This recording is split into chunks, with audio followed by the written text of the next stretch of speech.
නමෝ තස්ස භගවතු අරහතෝ සම්මා සම්බුද්දස්ස නමෝ තස්ස භගවතු අරහතෝ සම්මා සම්බුද්දස්ස නමෝ තස්ස භගවතු අරහතෝ සම්මා සම්බුද්දස්ස යතහා හිමේ අන්තරායිකා ධම්මා අන්තරායිකා වුත්තා භගවතාති.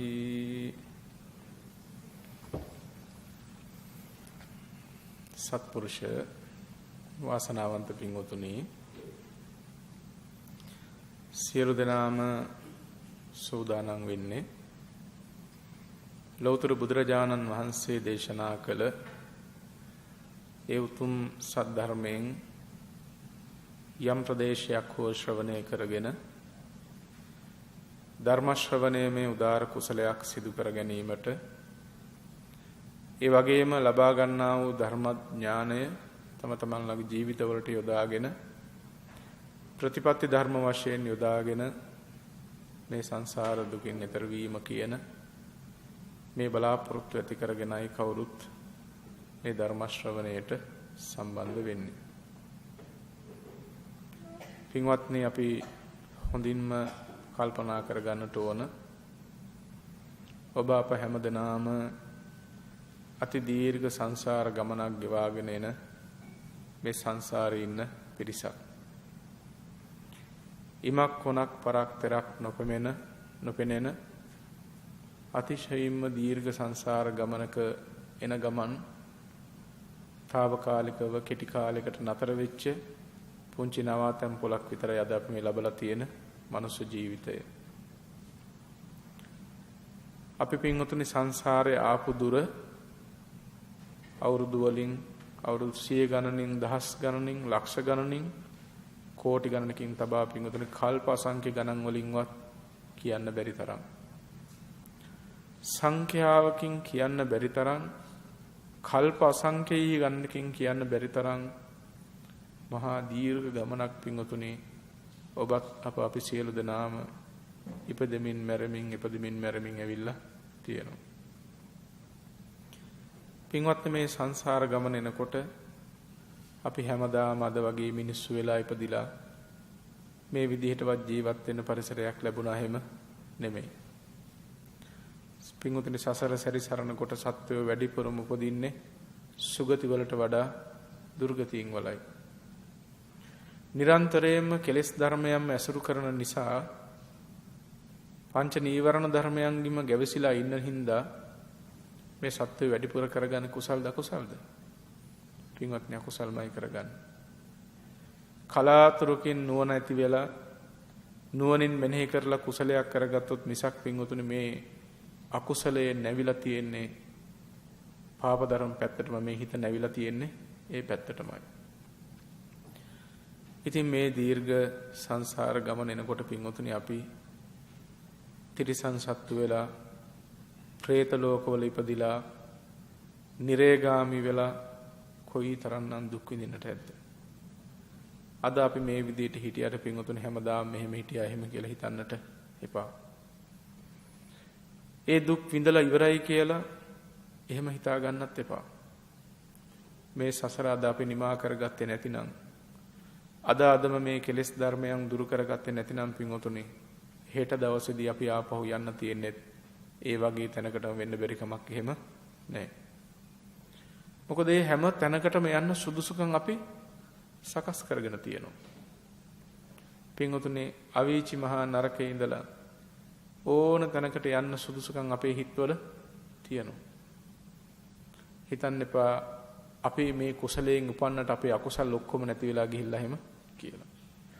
පින්වතුනි, දුගතියට යන්න තරම් ඕනෑ තරම් සංසාරයේ කරපු අකුසල් තාම තියෙනවා. සුදුසු අවස්ථාවක් ආපු ගමන් ඒවා විපාක දෙනවා. ඒකයි මේ සංසාරයේ කර්මයේ ස්වභාවය. ඉතින් නිර්භය වගේ හිටියට මොකද පින්වතුනි, නුවණ තියෙනවා නම්, මෙනෙහි කරනවා නම් සසරට තරම් බය වෙන්න කාරණාවක් වෙනත් නම් මේ තුන් ලෝකෙම ඇත්තේ නැහැ. හෙට ඇවිල්ලා අපේ ජීවිතේ විනාශ කරනවා කිව්වොත් පින්වතුනි කවුරු හරි අපි කොච්චර බය වෙයිද නේ? ඔක එකක්වත් වැඩක් නැහැ දැන් මාව හෙට ඉවරයිනේ කියලා කොච්චර අපි කම්පාවෙන් ඉඳීද? මොනතරම් හිතයිද කොහොමද අපි බේරෙන්නේ කීකේ? පින්වතුනි ඒ මරුණත් මැරෙන්නේ එක ජීවිතයයි. මේ ජීවිතේ ලැබිච්ච එක ඕන මෙතනින් ඉවර වෙලා යයි. හැබැයි ඒ දුක පින්වතුනි තාම ස්වල්පයි. ආපහු වැටෙන දුක හෙට වඩා 100 ගණනින් දහස් ගුණෙන් වැඩි වෙන්න පුළුවන්. හිතන්න පින්වතුනි මේ කර්ම වේගය නිසා සංසාරයේදී අපි කරපු අකුසල කර්ම විපාකයකින් හෝ අද අපේ ප්‍රමාද දෝෂයකින් සිදු කරන අකුසලයක් නිසා හෝ පින්වතුනි අපි ඊළඟ ජීවිතයට පියවර තබන්නේ නිරයකට නම් පින්වතුනි මේ ලබන සැපයෙන් ඇති ඵලය මොකද්ද? අපි මොකකටද මේ සතුට වෙන්නේ එහෙමනම්? කොච්චර తాවකාලිකයිද කියලා බලන්න. අර ලස්සන කතාවක තියෙන්නේ 7 දවසක් රජ සැප විඳින්න කියනවා. කැමති ඕනම සැපයක් සතුටක් විඳින්න කියනවා. හැබැයි 7 වෙනි දවස් ඉවරනකොටම ජීවිතය විනාශ කරලා දානවා, හිස ගසා දානවා කියනවා. දැන් 7 දවසක් දීලා තියෙනවා කැමති තරම් සැප විඳින්න. ඕන විදිහකට ඉන්න දීලා තියෙනවා. හැබැයි මෙයා දන්නවා 7 වෙනි අරුණ උදා වෙනකොට බෙල්ල කපලා දානවා කියලා දන්නවා. පින්වතුනි සතුටින් භුක්ති විඳින්න පුළුවන් වෙයිද? අර ලැබෙන සැපේ පින්වතුනි දවස් 7කින් එහා පැත්තේ සිහිපත් වෙන ඒ මරණ දුක හිතනකොට මේ සැපය විඳින්න හිතක් උපදින්නේ නැහැ. පින්වතුනි ඒ 7 දවසකින් මැරෙනවා කියන පොඩි දුකක් විතරයි. නමුත් අපි සංසාරයට වැටුණාට පස්සේ අපි මැරෙන්නේ වරක් දෙවරක් එහෙම නෙමෙයි. සමහර නිරයන් ගැන සඳහන් වෙනවා පින්වත්නි. ගිනිගත් පොළවක ගිනිගෙන දිලිහෙන පොළවක ඒ නිරිසත්තු උපන්නම ඒ ගින්නෙන් පිච්චි පිච්චි අඩිය තියාගන්න තැනක් නැහැ. වැටුණත් පිච්චෙනවා, හිටගෙන හිටියත් පිච්චෙනවා. හැම ඉරියව්වකින්ම වොන් දුක් විඳිනවා. මෙහෙම දුක් විඳමින්ද ඉන්නකොට ගිනිගත් පර්වත පෙරලීගෙන එනවලු ඒ නිරිසත්තු ඉන්න දිහාවට. මේ සත්තු පණ බේර ගන්න කියලා වේගෙන් අර ගිනිගත් පොළොවේම දුවනවා කියනවා. එහෙම දුවනකොට අර ගිනිගත් පර්වත වලට යට වෙලා ඒගොල්ලෝ විනාශ වෙනවලු. ආපහු කර්ම වේගයෙන්ම ආපහු හට ගන්නවා. ආපහු දුක් විඳ ඉන්නකොට අර ගිනිගත් පර්වත වේගෙන් පෙරලීගෙන ඇවිල්ලා විනාශ වෙනවා කියනවා. පින්වතුනි අපේ දැසට නොපෙනුනාට අද අපේ ඉන්ද්‍රිය ගෝචර නොවුනට මේ විශ්වය තුල මේ ලෝකයේ තුල බඳු තැන් ඇත්තේ නැතුව එහෙම නෙමෙයි. බුදුරජාණන් වහන්සේ ඒ නිරයන්හි ස්වභාවය දේශනා කළේ මේ සත්තු මිනිස්සු බය කරලා තියාගන්න ඕන හින්දා නෙමෙයි. ඒක බුදු ඇසට පේනවා. මේ අකුසල් කර අය ගිහිල්ලා දුක් විඳින හැටි බුදු ඇසට පේනවා. ඒකයි දේවදූත සූත්‍රයේ දේශනා කරලා අන්තිමට බුදුහාමුදුරුව අදාරනෝ මහණෙනි මම මේක කියන්නේ මට මේ කවුරුත් ඇවිල්ලා කියපු හින්දා නෙමෙයි.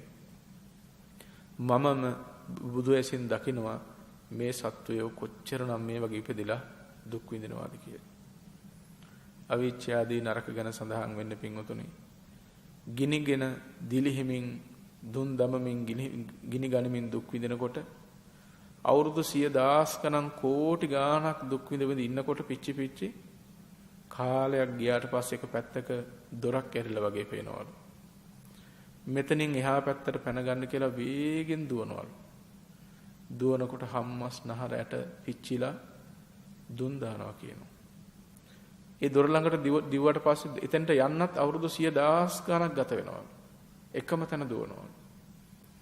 එහෙම ළඟට ගියාට පස්සේ ගිහිල්ලා බලනකොට ඒ දොර වැහිලා. ආයෙ දුක් විඳිනකොට බොහෝ කල් ගියාම අනික් පැත්ත දොර ඇරලා වගේ පේනවලු. අනේ ඒ පැත්තට දුවනවලු. මෙහෙම බොහෝ වාර ගණන් එහාට මෙහාට දුව පිඟුතුනේ මේ නිරේ පිළිබඳව බුදුහාමුදුරු දේශනා කරන හැටි සත්‍යය දුක් විඳින ආකාරය. එයින් මෙහා ගත්තත් പ്രേත ආදී තැන්වල උපන්නම සත්‍යය කොච්චර දුක් විඳිනවද?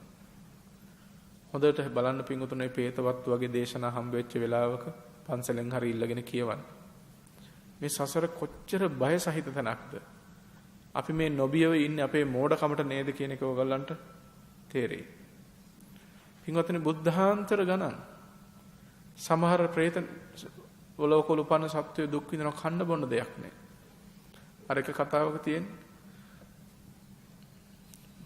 දුවයි පුතාලා දෙන්නයි හොඳට පින් කරා. ඒකටම හරියන අම්මයි තාත්තයි මොකද ජාඩියට මෝඩිය වගේ මේ දෙන්න කවදාවත් පිනක් දහමක් කරන්නේ. දරුවෝ කුසල් කරනකොටත් දරුවෝ දන් දෙනකොටත් දෙමාපියෝ දොස් කිව්වා. නිඳා කරා. මොනවට දන් දෙනවට මොකට දන් දෙනවට මොනවට ඔහයට යනවද කී දොස් කී හිටියා.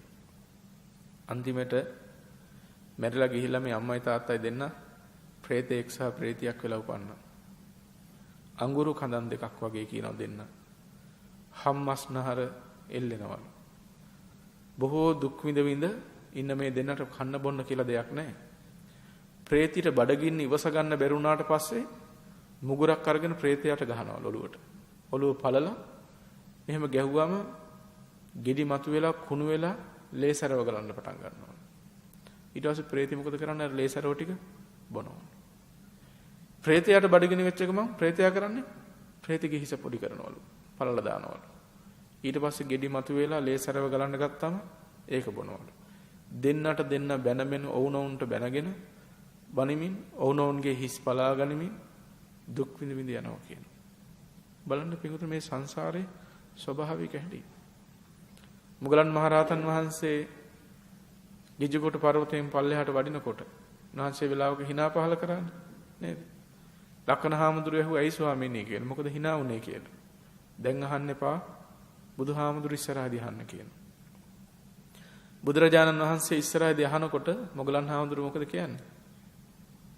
ස්වාමීනි මම දැක්කා මස් වැදැල්ලක් ආකාශේ පාවෙනවා. මේ මස් වැදැල්ලට යක් ගිජුලි හිනව කවුද ඇවිල්ලා කොටනවා. විලාප තියෙනවා කෑ ගහනවා. ඒ මස් වැදැල්ල ආකාශේ පාවෙනවා. ප්‍රේතෙක් පිංගුතුනේ මේ. අපේ දැසට පේන්නේ නැහැ. නමුත් විසුද්ධ වූ දිවසට පේනවා. තව වෙලාවක උන්වහන්සේ කියනවා ස්වාමීනි ඇටසැකිල්ලක් මම දැක්ක පාවෙනවා. ගිජුලි හිනව කවුද ඇවිල්ලා මේකට වේගෙන් කොටනවා. විලාප තියෙනවා. පිංගුතුනේ ප්‍රේතයෝ මිදෙන්නෙත් නැහැ මැරෙන්නෙත් නැහැ. කර්මයේ යම් තාක්ද ඒ තාක් මේ දුක විඳ විඳ විඳ විඳ ඉන්නවා ගෙවා ගන්න විදිහක් නැතුව. ඉතින් මේවා කියනකොට සමහර හාමුදුරු පිළිගත්තෙත් නැහැ. මුගලන් හාමුදුරු කියනකොට මුගලන් හාමුදුරු මේ විශේෂ දේවල් කියනවා කියලා. එතකොට භාග්‍යතුන් වහන්සේ වදාරනවා මහන්නේ ඔය කියන ප්‍රේතය ඉන්නව මම එදා බෝධි මූලයේදීම දැක්කා. නමුත් මම කාටවත් ඒ ගැන දේශනා කරේ නැහැ.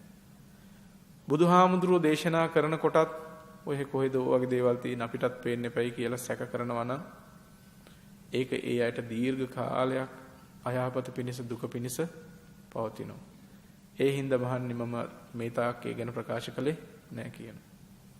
අද සාක්ෂියට මුගලන් හාමුදුරුවොත් ඉන්න නිසා මම කියනවා මහන්නේ එහෙම නිර්සත්වයෝ එහෙම ප්‍රේතයෝ මේ ලෝක ජීවත් වෙනවා කියලා. හරි එක ප්‍රේතයෙක් ගැන කියන්නේ පිඹුරෙක් නේද? අජගර ප්‍රේතයා කියලා. කටෙන් ඇවිලෙන ගිනි කඳ නගුට දක්වාම ඇවිලීගෙන යනවා. නගුටෙන් ගිනි කඳක් මතුවෙලා මුඛය දක්වාම ඇවිලෙනවා. දෙපැත්තෙන් ගිනි කඳන් දෙකක් මතුවෙලා මැදට ඇවිලෙනවා. මැදින් ගිනි කඳක් මතුවෙලා දෙපැත්තට ඇවිලීගෙන යනවා. බලන්න පින්වතුනි මේ ප්‍රේතයා කොච්චර කාලයක් දුක් විඳිනවද?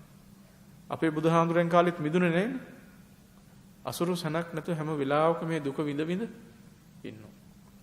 ඒ නිසා පින්වතුනි මේ වගේ මේටත් බොහෝ දුක් සහිත සංසාරයක් ගෙවාගෙනයි ඔබ අප හැම දෙනාම මේ ඇවිල්ලා තියෙන්නේ. ඔය හැම දුකක්ම පින්වතුනි අපිත් විඳලා තියෙනවා. නොවිඳලා එහෙම නෙමෙයි. දැන් අද හිත හදා ගන්න නැතුව මේ කෙලෙස් දුරු කර ගන්න නැතුව මේ විදිහටම ඔහේ පාවෙලා ගියොත් මොකද වෙන්නේ පින්වත්නි? සමහර විට අපි මේ කතා කරන දේ අපේ හෙට දවස වෙන්න බැරි කමක් එහෙම නැහැ. ඒකයි කියන්නේ ප්‍රත්‍යඥ අයට සතර අපාය කොහෙ වගේ කියලාද කියන්නේ? ගෙදර වගේ කියලා කියනවා. ඇයි ඒ? දැන් ඔයගොල්ලෝ මේ ආවට ආයපහු යන්නේ කොහටද? ඉක්මනින්ම ගෙදර යනවා. වන්දනා ගමනක් ගියත්, යාළුවෙක්ගේ ගෙදරක ගියත්, වැඩපොළට ගියත්, හවස් වෙනකොට කොහොම හරි ගෙදරටම යන්න හිතනවා. පින්තුණු ප්‍රත්‍යඥයන්ට සතර අපායත් තමන්ගේ නිවස වගේ කියලා කියනවා. ඉතින් මෙන්න මේ වගේ සංසාරයකයි පින්තුණු ඔබත් අපත් මේ සැරිසරන්නේ. හැබැයි ඒ සසරේ එන ගමන් අද අපි නතර වෙලා ඉන්න තැන මිදෙන්න පුළුවන් තැනක් වෙලා තියෙනවා. ඒකයි ඒකේ වටිනාකමකට තියෙන්නේ. බලන්න අපිට මනුස්ස ජීවිතයක් ලැබිලා තියෙනවා. පිඟුතුනි ස්විප් එකක් ඇදුනා කිව්වොත් එහෙම අපිට හිත යම්මෝ ලක්ෂ ගානකට ඉන්නකොට මටම මේක ඇදුනානේ. මෙච්චර ගානක් හම්බුණානේ කියලා හිතේ. පිඟුතුනි මේ මනුස්ස ජීවිතය ලැබිලා තියෙන්නේ ලක්ෂ ගානකට නෙමෙයි පිඟුතුනි අසංඛ්‍ය ගානකට අනන්ත සංඛ්‍යාවකට නැති මනුස්ස ජීවිතයක් තමයි අපිට ලැබිලා තියෙන්නේ. සත්ත්ව විශේෂ අචින්තියයිනේ. ඒක සංඛ්‍යාවකින් කියන්න බෑ. ඒ බඳු සත්ත්ව විශේෂයක් තුළ පින්වතුනි අපිට අද මනුස්ස ජීවිතයක් ලැබිලා තියෙනවා. මේක සුවිප්පයක් හදනවා වගේ දෙයක්ද? උපමාවත් කරන්න බෑ පින්වතුනි. එච්චර වටින අවස්ථාවක් අපිට ලැබිලා තියෙනවා. ඒ මිනිස්සෙක් වුණත් බලන්න අපි අංග විකල වෙලා නැහැ. මන්ද බුද්ධික වෙලා නැහැ. ජාතියෙන් අන්ධ බිහිරි වෙලා ඉපදිලා නැහැ. ඉන්ද්‍රිය ප්‍රකෘතිමත්ව තියෙනවා. හිතන්න පුළුවන් හැකියාව තියෙනවා. සද්ධර්මය අහන්නත් ලැබෙනවා. පින්වතුනි බුද්ධෝත්පාද කාලයක් ලැබිලා තියෙනවා. බලන්න අපිට මේ හැම සම්පතක්ම ලැබිලා තියෙනවා.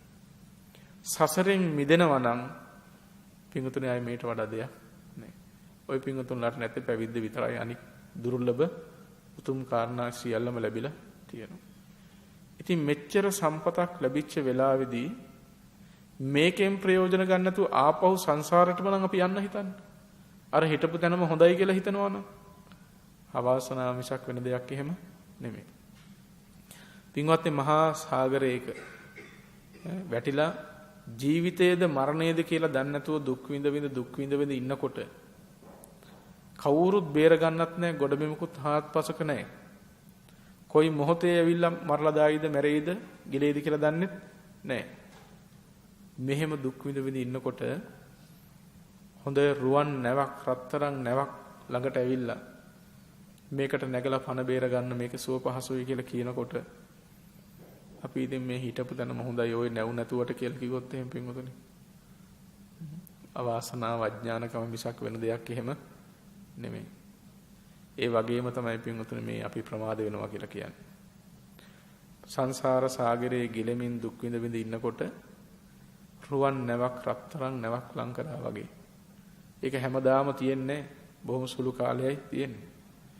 ඒකට නැගගෙන ඒ ධර්මයට පිවිසිලා තමන්ගේ විමෝක්ෂය, තමන්ගේ නිවන සාක්ෂාත් කරගන්න නැතුව ඉතින් ඔය තව වැඩ කටයුතු තියෙනවානේ මේ විදිහට මින්නම් කියලා හිතුවොත් එහෙම අර කියපු උපමාව වගේම තමයි. ඊට වඩා 아무තු දෙයක් එහෙම නෙමෙයි. ඒ නිසා හැමදෙනාම ඊටාම හොඳින් හිතර ගන්න පින්වත්නි, අපිට මිදෙන්න තියෙන, අපිට නිවෙන්න තියෙන, අපිට සැනසෙන්න තියෙන හොඳම අවස්ථාවයි මේ ලැබිලා තියෙන්නේ. මෙතන ගිලුණා කියලා කියන්නේ පින්වතුනි ආයේ හිතන්න එපා කොයි කාලෙක එන්න වෙයිද කියලා. අපි දිව්‍ය ලෝකෙම ගියයි කියමුකෝ. හොඳයි පින්දහම් කර කර ඉඳලා කොහොම හරි දිව්‍ය ලෝක ගියා කියමුකෝ. ඉතින් දිව්‍ය ලෝකෙත් හැමදාම ඉන්න බෑනේ පින්වතුනි. සල්ලි අරන් හෝටලෙට ගියා වගේ. සල්ලි තියෙනකන් ඉතින් කන්න පුළුවන්, බොන්න පුළුවන්, උපරිම පහසුකම්. සල්ලි ඉරුණාට පස්සේ එක මොහොතක්වත් ඉන්න බෑ. එහෙනම් සර් දැන් යන්න කියලා කියයි නේද? ඉතින් එහාට ඉන්න පුළුවන් කමක් නැහැ. සල්ලි තියෙනකන් ඉතින් සර් කියාගෙන නේද? අතට පයට හැමදේම සල්ලි ඉවරෙච්ච ගමන් ඉවරයි. පින් තියෙනකන් ඉන්න පුළුවන් මේ පින් හිතන දිව්‍ය ලෝකෙ ගිහිල්ලා.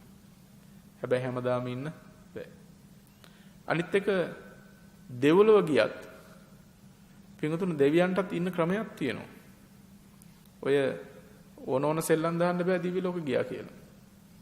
මොකද දැන් සමහර දෙවිවරු ඉන්නවලු මේ මෙහෙදිත් ඉතින් සමහර අය ඉන්නවනේ හරියම කෙලිලොල්ලයි ඉන්නවනේ පින්වත්නි.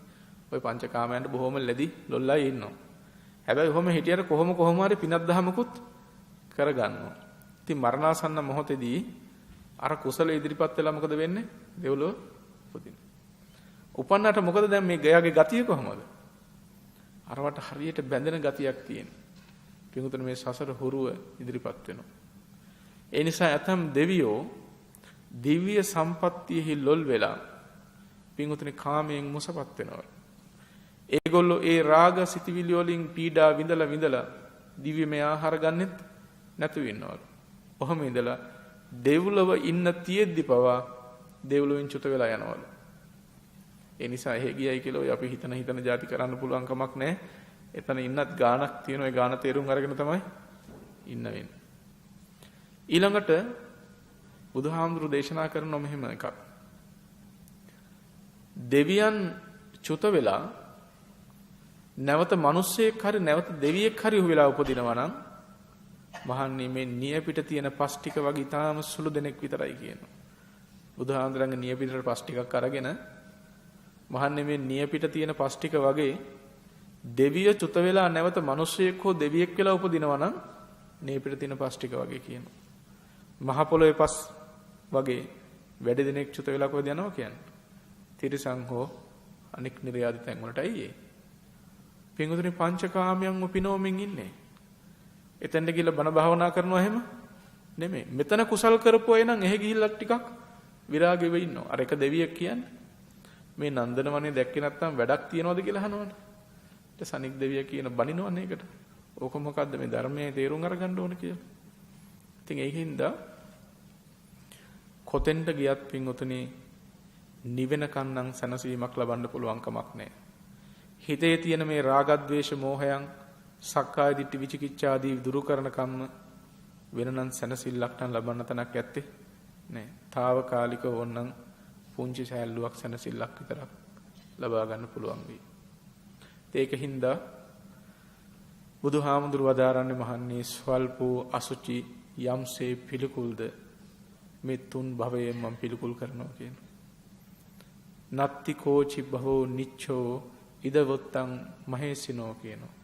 මහ ඍෂි වූ බුදුරජාණන් වහන්සේ ලෝකයේ කිසිත් භවයක් නිට්ටය නැතයි කියලා දේශනා කරනවා කියන. ඉතින් ඒ නිසා පින්වතුන් හොඳින්ම උත්සාහවත් වෙන්න. පින් දහම් කරගන්න, හොඳට දන් දෙන්න, හොඳට සිල් රකින්න, හොඳට බණ භාවනා කරගන්න, හොඳට අනිත් අයට අප උපස්ථාන කළ වැඩිහිටියන්ට සලකලා පින් කරගන්න. මොකද හදිස්සියේ නිවන වැරදුනොත් සුගතියවත් තියෙන්න එපා. ඒ කරන ගමන් අප්‍රමාදීව මේ හිතවල තියෙන කෙලෙස් ධර්මයන් නැති කරගන්නත් කටයුතු කරන්න.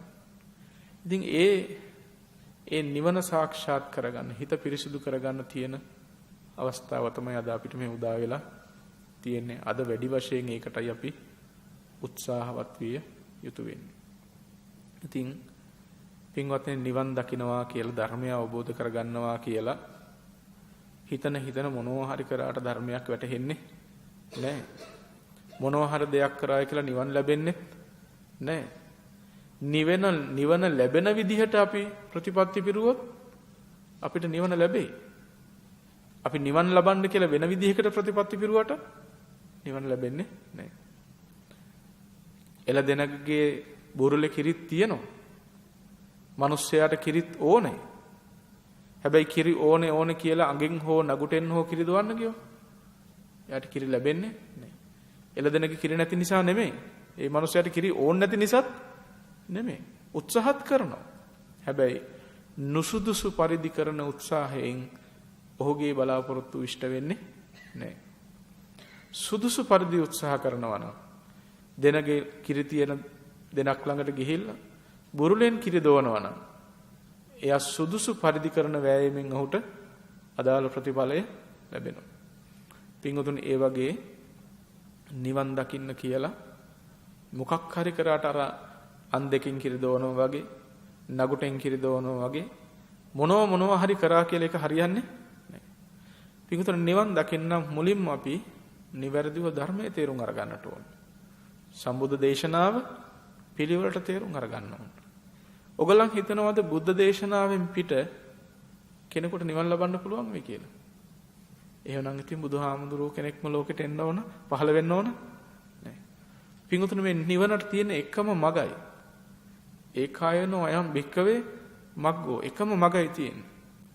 ඒ එකම මග දේශනා කළේ ලෝතර බුදුරජාණන් වහන්සේ සහ භාග්‍යතුන් වහන්සේගේ ශ්‍රාවක සංඝරත්නය බුදුරජාණන් වහන්සේගෙන් අසා අවබෝධ කරගත්තා. එතකොට ඒ ධර්මය වූ පරිද්දෙන්ම තේරුම් ගත්තොත් මිසක් වෙන අන් ක්‍රමයකින් තේරුම් ගත්තා කියලා හරියන්නේ නැහැ. පින්වතුනි ඔයගොල්ලෝ දන්නවා අන්‍ය ශාසනයකින් නිවන් දකින්න බෑ කියලා. කවදාවත් අන්‍ය ශාසනයකින් නිවන් දකින්න බෑ. පින්වතුනි බුද්ධ ශාසනයෙන් නිවන් දකින්න උනත් බුද්ධ ශාසනය කියලා ලේබල් එක ගහගත්තට හරියන්නේ නේ. අපි මේ බුද්ධ ශාසනය කියන ලේබල් එකේ නේ ප්‍රතිපත්ති පුරන්නේ කිව්වා කියලා නිවන ලැබෙන්නේ නැහැ. හරියටම බුදුහාමුදුරුවෝ දේශනා කරපු ධර්මය ඒ බුදුහාමුදුරුවෝ වදාළ අර්ථයෙන්ම තේරුම් ගත්තොත් විතරයි ඕනම කෙනෙකුට නිවන් දකින්න පුළුවන්කම තියෙන්නේ. ඒ හැරනම් වෙනත් නිවන් මගක් ඇත්තේ නැහැ. ඒ නිසා අපි උත්සාහවත් විය යුතු වෙනවා. අපි අවධානයට ලක් කළ යුතු වෙනවා. නිවැරදිවම බුද්ධ ශාසනය තේරුම් අරගෙන ඒ ධර්ම අවබෝධය හරහා අපේ ප්‍රතිපත්ති ධර්මයන් පූර්ණය කරන්න. ඉතින් විශේෂයෙන් මතක් කරන්නට ඕන මේ කාලේ දිහා බලනකොට මේ කාලේ බලන්න නිවන් බණ කොච්චර තියෙනවද නේද? හෙට නිවන් දෙන, අද නිවන් දෙන, ලබන සතියේ නිවන් දෙන, 10 day course එකෙන් පස්සේ නිවන් දෙන ඒවා තියෙනවා. මේ බුදුහාමුදුරන්ටත් බැරි වෙච්ච දේවල් නේ. භාග්‍යතුන් වහන්සේගෙන් කමඨහන් අරගෙන ගිහිල්ලා හාමුදුරුවෝ සමහරලාට 3 මාස විතර භාවනා කරනවා. සමහරලාට හරියන්නේ ආපහු වෙනවා. ආපහු වෙලා ස්වාමීනි මම කොහොමද ප්‍රතිපත්ති ධර්මයන් පුරන්නේ කියලා ආපහු අහගෙන ගිහිල්ලා භාවනා කරනවා. බුදුහාමුදුරන් කාලෙත් එහෙමයි. සමහර මහා නුවණැති අය නම් දිත්තේ දිත්ත මත්තම් මුතේ මුත මත්තම් සුතේ සුත මත්තම් කියනකොටම එහෙම නිවන් දැකපු නුවණැති මහා උත්තමියොත් හිටියා.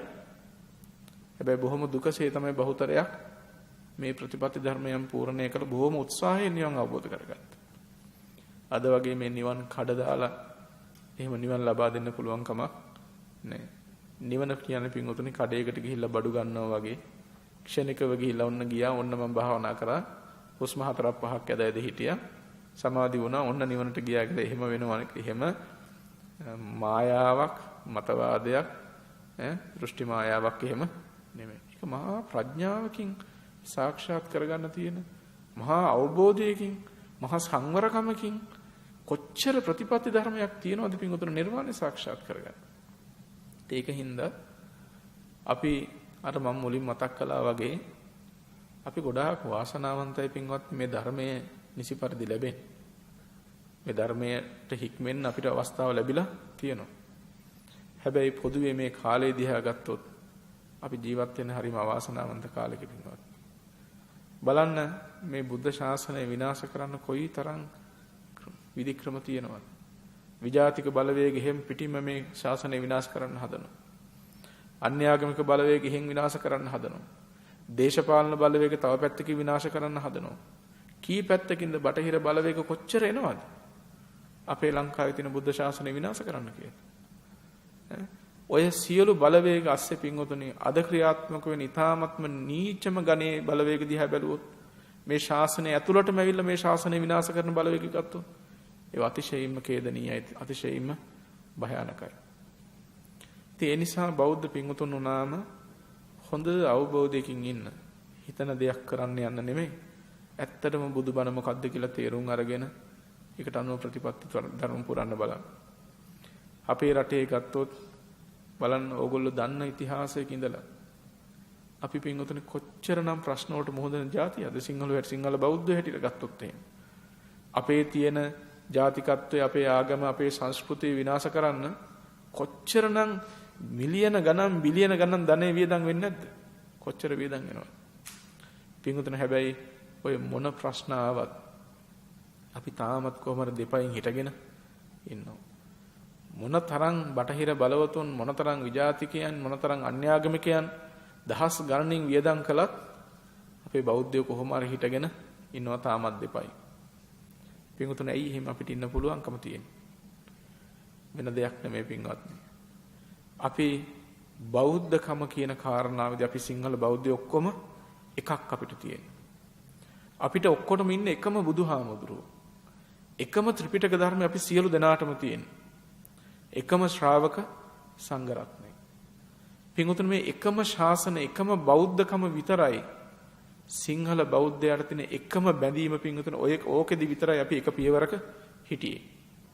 අනික හැම පැත්තෙම අපි බෙදිලා පක්ෂවලටයි ಜಾති හැටියටයි කුල ගෝත්‍ර උඩ රට පහත රට කියලා හැම පැත්තකම අපි බෙදිලා ගිහිල්ලා ඉවරයි. බෞද්ධකම කියන එක විතරයි පින්වතුනි අපිට තිබුණ එකම බලය උනේ. අපේ තිබුණ එකම ජීව ශක්තිය උනේ. ඒ නිසා තමයි ඔය මොන ප්‍රශ්නාවත් අපි විනාශ කරන්න බැරි වුනේ. අන්න ඒ නිසා අපේ තියෙන එකම ශක්තිය විනාශ කිරීම සඳහායි පින්වතුනි අද මේ වර්තමාන මේ ශාසන විනාශකාරී බලවේගයන් ක්‍රියාත්මක වෙන්නේ. මොකද එතකොට බෞද්ධයා සීසීකට ගියාම දැන් බලන්න අද ඉන්න බෞද්ධයන්ට එක බුදුහාමුදුරු දෙන්නේ නෑ පින්වතුනි. දැන් අපිට නම් ಭಾರತයේ පහළ වෙච්ච අරහන් සම්මා සම්බුද්ධ ආදී ගුණයන් යුක්ත බුදුහාමුදුරු කෙනෙක් අපිට ඉන්නවා. මේ අතර නැද්ද වෙන වෙන ලංකාවේ පහළ වෙච්ච බුදු කෙනෙකුත් නැද්ද දැන්? ඒ සමහර අයට බුදුහාමුදුරු ලංකාවේ පහළ වෙලා. ඒ බුදු ගුණ තියෙනවා අපි කියන අරහන් සම්මා සම්බුද්ධ බුදු ගුණ නෙමෙයි ඒවට වෙන ආර්ය බුදු ගුණ කියලා එකක් හදාගෙන තියෙනවා. සද්ධර්මයේ වෙනුවට අපි කතා කරන මේ ත්‍රිපිටක ධර්මයේ නෙමෙයි. මෙච්චර කාලයක් රැකගෙන ආපු කොච්චර කැපකිරීමකින් ජීවිත පරිත්‍යාගයෙන් රැකගත්ත ධර්මය. ඒ සද්ධර්මයේ වෙනුවට ඒ පදම විකෘති කළ වෙනම ධර්මයක් නැද්ද? දැන් බලන්න බෞද්ධයා නෙමෙයි මේ සීසීකට යවන්නේ. එක එක කල්ලි කණ්ඩායම් ඇවිල්ලා.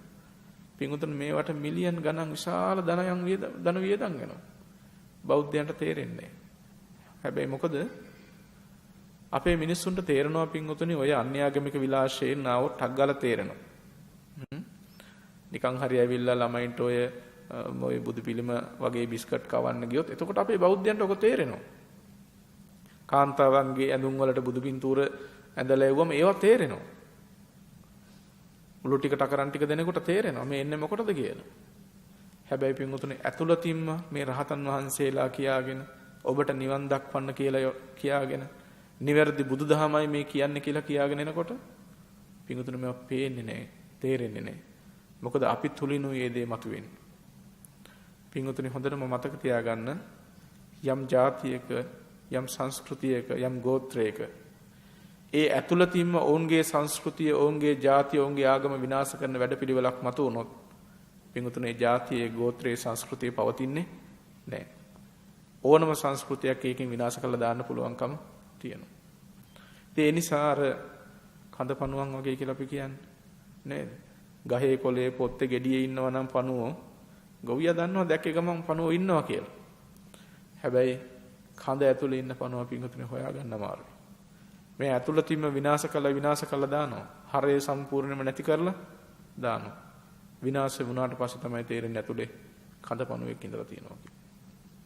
පින්වතුනි ඒක ඊ타ත්ම ඛේදනීය විදිහට මේ වෙනකොට ක්‍රියාත්මක කරනවා. ඕගොල්ලන්ට අපි මේවා කියන්නේ බොහොම කරුණාවෙන් මෛත්‍රියෙන් මේ ශාසනය ගැන තියෙන ලැබියාව හින්දා. මොකද බුද්ධ ශාසනය විනාශ වෙන්න දීලා මේ නිවන් මඟ විනාශ කරන්න දීලා එහෙම වෙනත් ශාසනයක් මතු කරන්න හදනවා නම් හාමුදුරුවෙකුට බලන් ඉන්න ඕන නෑ. ඒකට බෞද්ධයෝ බලන් ඉන්න ඕනත් නෑ. පිටුතර අපිට තියෙනවා බුද්ධ ශාසනය ආරක්ෂා කිරීමේ වගකීම තියෙනවා. අපි මේ නිවීම අත් කරගන්න ගමන් මේ ශාසනයෙන් මතු පරපුරට උරුම කර දීමේ වගකීම නැද්ද? ඒක පිටුතර හැම බෞද්ධයෙකුටම තියෙනවා. හැම හාමුදුරු නමකටම තියෙනවා. බුදුරජාණන් වහන්සේගේ කාලෙත් මේ වගේ විවිධ මත කියාගෙන ආපු මිනිස්සු හිටියා පින්වත්. නැතුවම නෙමෙයි. හැබැයි බුදුහාමුදුරුවනේ කමක් නැහැ. ඉතින් මම හොඳ දේ කිව්වනේ. මේගොල්ලෝ ඕන දෙයක් කියාගත්තා කියලා හිටියද? පින්වතුනි එහෙම ශාසනයක් කියලා හිතන්න එපා බුද්ධ ශාසනය කියන එක. ඔය සමහර අය කියන්නේ අනේ හාමුදුරනේ වැරදි කතා කරාට වැඩක් නැහැ නේ. හරි දේ කිව්වනම් මදය කියලා. පින්වතුනි වරද නැවත නැවත කියන්න ගියාම මොකද වෙන්නේ? මිනිස්සු වැරදි මාර්ගේ යන්න පටන් ගන්නවා. ඒක හරි වගේ පේනවා. ඒකින්ද බුදුරජාණන් වහන්සේගේ කාලෙත් ඔය වගේ පාප මතවාද මතු කරන්න හදනකොට භික්ෂුන් වහන්සේලාට විරුද්ධ වුණා. බුදුරජාණන් වහන්සේකට උපායන් යෙදුවා ක්‍රම දේශනා කළා. ඉතින් බලන්න එක සූත්‍ර ධර්මයක තියෙනවා. එක තෙරුන් වහන්සේ එක හාමුදුරු නමක් කියනවා යතහ යේමේ අන්තරායිකා ධම්මා අන්තරායිකා වුත්තා භගවතා තම් පටිසේවතෝ නාලං අන්තරායය යාති කියලා. බුදුහාමුදුරුවෝ යම් ධර්මයක් අන්තරාය කරයි කියලා දේශනා කරා නම් හානි කරයි කියලා දේශනා කරා නම් ඒ ධර්මයේ ආශ්‍රය කරාට හානියක් වෙන්නේ නැහැ කියලා. පැහැදිලි නේ? බුදුහාමුදුරුවෝ යමක් ඇසුරු නොකළ යුතුයි අන්තරාය කරයි කියලා දේශනා කළා නම් ඒක ඇසුරු කරාට ප්‍රශ්නයක් නැහැ. ගැටලුවක් නැහැ. ඒක තමයි උන්වහන්සේගේ මතය උනේ. දැන් මේ මතය කී යනකොට මොකද උනේ? අනිත් හාමුදුරුවෝ නිහඬ වුණාද? නෑ පින්වතුනි. අද වගේ අන්ධයෝ බිහිරු ගොළුව වගේ හිටියේ නෑ එදා හාමුදුරුවෝ. අද බලන්නකො දහස් ගණනින් මිනිස්සු විනාශ කරනකොට කව කතා කරනවා හාමුදුරුවෝ. කී දෙනෙක්ද කතා කරන්නේ ගැන? එදා එහෙම හිටියේ නෑ. ඒ හාමුදුරුවෝ ගිහිල්ලා කියනවා ඔබ වහන්සේ ඔහොම කියන්න එපා. මා හේවං ආවුසෝ අවච මා භගවන්තං අබ්බහචික්කි නහි භගවා ඒවං වදෙය්‍ය. එවත්නි ඔහොම කියන්න එපා. ඔක බුදුහාමුදුරන්ට කරන චෝදනාවක්. බුදුහාමුදුරන්ට ඔහොම චෝදනා කරන්න එපා. බුදුහාමුදුරුවෝ ඔහොම දේශනා කරන්නේ නෑ. නහි භගවා ඒවං වදෙය්‍ය. බුදුහාමුදුරුවෝ ඔහොම කියන්නේ දේශනා කරන්නේ නෑ. මෙහෙම නැවත නැවත මේ භික්ෂුන් වහන්සේලා මේ හාමුදුරන්ට අරිට හාමුදුරන්ට අවවාද කරනවා. ඒ අවවාද කරත් උන්වහන්සේ අහන්නේ නැහැ. ඊට පස්සේ මොකද කරන්නේ? බුදුහාමුදුර ළඟට ගිහිල්ලා කියනවා. වෙන කියන්න තැනක් නැහැ. ඉතින් ඉන්න මහා උතුමාණන් වහන්සේ බුදුහාමුදුරුවෝ භාග්‍යතුන් වහන්සේට කියනවා ස්වාමීනි මේ අරිට හාමුදුරුවෝ. උන්වහන්සේ කියනවා ස්වාමීනි භාග්‍යතුන් වහන්සේ අන්තරායයි කියපු දේවල් සේවනය කළාට අන්තරායක් නැහැ කියලා. මෙන්න මේ වගේ මතයක් තියෙනවා ස්වාමීනි. අපි කිව්වට අහන්නේ නැහැ කියලා. ඊට පස්සේ බුදුහාමුදුරු මොකද කරේ? කමක් නැහැ මහන්නේ අපි හරිනේ. එයා වැරදුනාට කිව්වද? නෑ. බුදුහාමුදුරු එන්න කියන්න කියනවා. එකන් එන්න කියනවා. එකන් එන්න කියලා අහනවා අරිට ඇත්තද මේ නුඹ මෙහෙම මතයක් ප්‍රකාශ කරනවද කියලා. ඉතින් අරිට හාමුදුරුවෝ කියනවා ඔව් ස්වාමීනි මම මෙහෙම මතයක ඉන්නවා කියලා. බුදුහාමුදුරු මොකක්ද දේශනා කරන්නේ? මෝග පුරුෂය, හිස් පුරුෂය. හිස් මිනිහෝ මොකද්ද මම කාටද එහෙම කියලා තියෙන්නේ? මෝඩ මිනිස්සුયો මං කාටද එහෙම කියලා තියෙන්නේ? මම එහෙම දෙහමක් දේශනා කළා තියෙනවා දේ විදිහ දෙයක්. නුඹ මේ වරදවා ගන්න අදහස නිසා මේ ශාසනයටත් නිග්‍රහ කරනවා. නුඹ බොහෝ අකුසලොත් රැස් කර ගන්නවා. බොහෝ කාලයක් නුඹට මේක අහිත පිණිස අනර්ථය පිණිස පවතිනවා. මේ අවවාදන ශාසනා කළ භාග්‍යතුන් වහන්සේ වදාරනවා මම කොයි තරම්නම් අන්තරාය කර ධර්ම අන්තරාය කරයිද කියලා දේශනා කරලා තියෙනවාද කියලා. දැන් බලන්න එදා ශාසනයට එහෙම මිත්‍යා මතවාද ප්‍රචාරය කරන්න ආවම ඒවට ප්‍රතිකර්ම තිබුණා පින්වතුනි. ඒවා ලියලා යන්න දුන්නේ නැහැ. මුලදීම ඒවා යටපත් කළා දැන්. ඊළඟට බලන්න කීටාගිරි හාමුදුරුවෝ. කීටාගිරි හාමුදුරුවෝ හිටියා පින්වතුනි හොඳ හාමුදුරුවෝ දෙනවා. හොඳ කිව්වේ මේ ශික්ෂාකාමී දෙන්නෙක් නෙමෙයි හොඳම අර ඉන්න මේ කාලේ අපි කියන්නේ හොඳ දෙන්නෙක් කියලා. මේගොල්ලෝ මොකද කරේ? අර ශ්‍රද්ධාවන්ත මිනිස්සු ටික ඔක්කොම විනාශ කරා. කොච්චරද කියනවා නම් මේගොල්ලෝ යනවලු ඔය උත්සව වලට ගිහිල්ලා අස්වරේස් වලට එහෙම ගිහිල්ලා දුවනවලු අස්සයත් එක්ක. ඊට පස්සේ ඔය කාලේ සංගීත සංදර්ශන ඒ කාලේ තිබිච්ච නැටුම් ගැයුම් වලට ගිහිල්ලා කෑ ගහලා අප්පුඩි ගහලා ඒවා ඉන්නවලු. ඒ විතරක් නෙවෙයි පිටුතුන දෙපට සිවුර ඉස්සරහා එලලා කාන්තාවන්ට කියනවලු නැගණිය මේක උඩ නටන්න කියලා. ස්ත්‍රීන් එක එක සයන එක නිදා ගන්නවලු. එක පොරෝණයක් පොරවගෙන නිදා ගන්නවලු. මේ විදිහට ඒ කුල දූෂණය කළා මුළු පළාතෙම හිටපු මිනිස්සු ටික අශ්‍රද්ධාවන්තයන් බවට පත් කරා. මෙහෙම යනකොට එක ගුණවන්ත හාමුදුරු කෙනෙක් ශික්ෂාකාමී හාමුදුරු කෙනෙක් උන්වහන්සේ බොහෝම උපශාන්ත ගමනින් අඩවන් දෙනතින් යුක්ත වැඩම කළා. වඩිනකොට අර මිනිස්සු කියනවා අපෝ මේ කවුද මේ? හරි දුබලෙක්නේ. අපේ හාමුදුරුවෝ දැක්කනම් මෙලහටත් අපිත් එක්ක hina වෙලා අපිටත් කලින් hina වෙලා කතා කරලත් ඉවරයි. කොච්චර මේ අපේ හාමුදුරු ප්‍රකෘතිමත්ද? මේ මොකද්ද මේ බිම බලාගෙන මොකද්ද මේ ලෙඩෙක් වගේ හරි දුබලෙක්නේ කියලා ශික්ෂාකාමී හාමුදුරන්ට ගරහනවා. එතකොට එක උපාසක කෙනෙක් ඇවිල්ලා කියනවා ස්වාමීනි ඉස්සර මේ මුළු පළාතෙම මිනිස්සු සත්පුරුෂයි. හරීම ශ්‍රද්ධාවන්තයි. ස්වාමීනි මේ භික්ෂු දෙනම ආවට පස්සේ මේ පිරිස ඇවිල්ලා මේ මුළු පළාතම විනාශ කරා ස්වාමීනි. ඒ මිනිස්සු ඒ පාප මතවාද වලට දාගත්තා. ස්වාමීනි මේක ගිහිල්ලා බුදුහාමුදුරන්ට කියන්න කියනවා. ඊට පස්සේ බුදුහාමුදුරන්ට මේක ගිහිල්ලා තෙරුන් වහන්සේ කියනවා. කිවම් භාග්‍යතුන් වහන්සේ මොකද කළේ? සරියුත් හාමුදුරන්ට කියන සාරිපුත්ත යන්න ගිහිල්ලා මේ භික්ෂු දෙනමට අවවාද කරන්න කියලා. උන්වහන්සේලා කියනවා ස්වාමීනි යන්න බෑ. ඒ හාමුදුරු හරි දරුණුයි කියලා. එහෙනම් සාරිපුත්ත පිරිසත් එක්කගෙනම යන්න කියනවා. පිරිසත් එක්කන් ගිහිල්ලා සංසිඳවන්න කියනවා. පිටුතුනේ බුද්ධ ශාසනයේ මේ හිතන කෙනාට ඕන දේවල් කරන් ඉඩක් දීපු ශාසනයක් එහෙම නෙමෙයි. ඒ වගේ මිත්‍යා මතවාද දරනවා නම් පාප ධර්මයන්ගේ හැසිරෙනවා නම් පිටුතුනේ ඒවා වාරණය කරන්න විනය කර්ම පවා කරන්න පුළුවන්. ඒ විනය කර්ම කරන්න ඕන වාක්‍ය පවා බුදුරජාණන් වහන්සේ දේශනා කළා තියෙනවා. ඒ නිසා බුද්ධ ශාසනයක් විනාශ කරගෙන යනකොට ඒවා දිහා උපේක්ෂාවෙන් බලා ඉන්න හාමුදුරුවරුන්ටවත් කිසි කෙනෙකුට අයිතියක් නැහැ. ඒ වෙනුවෙන් ක්‍රියාත්මක වීම හාමුදුරුවරුන්ගේ විශාලම වගකීමක් වෙනවා. ඉතින් අද තියෙන තත්ත්වය බලන්න පින්වතුනි, මේ ජනමාධ්‍ය හරහා මේ නූතන තාක්ෂණය හරහා රටවල් ගානේ ඇවිද මේ ශාසනය නසන කල්ලි කණ්ඩායම් විසින් කොච්චර විනාශයක් කරනවද? පින්වතුනි බලන්න කාටද ගිහිල්ලා කියන්නේ කියලා. අපිට කියන්න කාටද කියන්නේ? කොතනින්ද අපි උත්තරයක් ලබා ගන්න? පසුගිය කාලවල පින්වතුනි බලන්න ත්‍රිපිටක ධර්මයේ විනාශ කිරීමේ ව්‍යාපාරයක් තිබුණා. ඒ ත්‍රිපිටක ධර්මයේ විනාශ කරන්න යනකොට අපි ගිහිල්ලා වගකී යුතු නිලධාරීන්ට මතක් කරා, මහත්තයෝ මේ ත්‍රිපිටකයේ තමයි අපිට තියෙන වටිනාම වස්තුව. බුදුහාමුදුරන්ගේ නිර්මල දේශනාව. මේ නිර්මල දේශනාව විකෘති කරලා මුද්‍රණය කරන්න කටයුතු සූදානම් වෙලා තියෙන්නේ. ඒ නිසා මේක කරන්න දෙන්න එපා කියලා. ඔයගොල්ලෝ දන්නවද මොකක්ද හම්බෙච්ච උත්තරේ කියලා? හාමුදුරනේ නවත්තන්න විදියක් නැහැ, නීතියක් නැහැ කිව්වා. අපි මහ ලොකුට කතා කරන්නේ බෞද්ධ රටක් යන පින්වතුනි.